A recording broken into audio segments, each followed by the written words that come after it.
have learned the secret of nuclear fusion.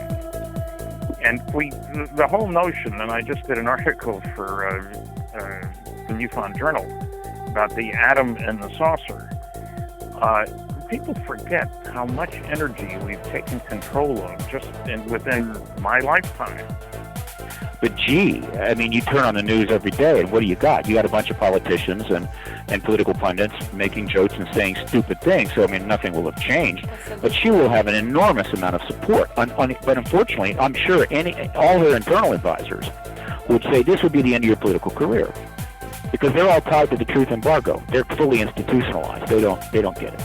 The whole purpose of this is to maintain themselves in power.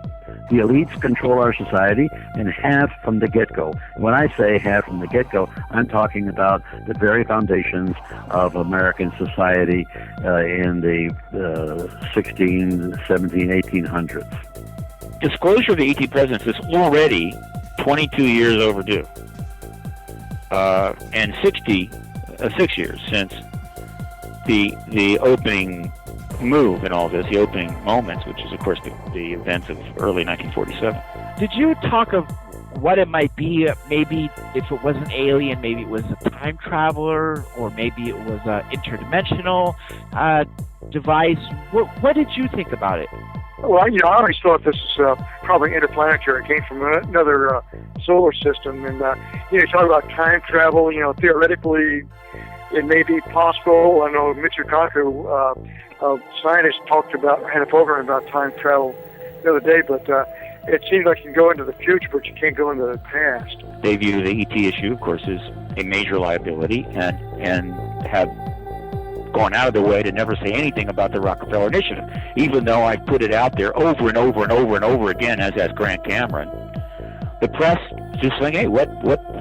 They'll ask Hillary, why she changed her hair or any number of ridiculous questions, but they won't ask her about this. One day that's going to change.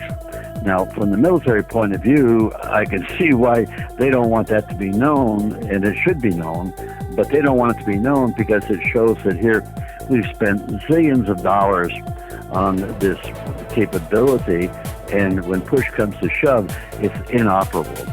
And so that's one of the reasons why they would maintain secrecy, because one, it's their default, and two, with this particular situation that we had testimony on, it would be too embarrassing for them to let that out.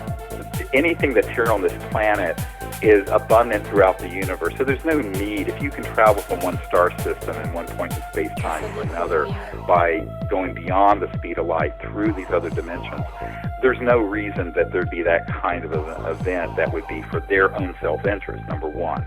Number two, what you ask about this false flag event, what people haven't understood about what I'm talking about is that event has been going on for 50 years.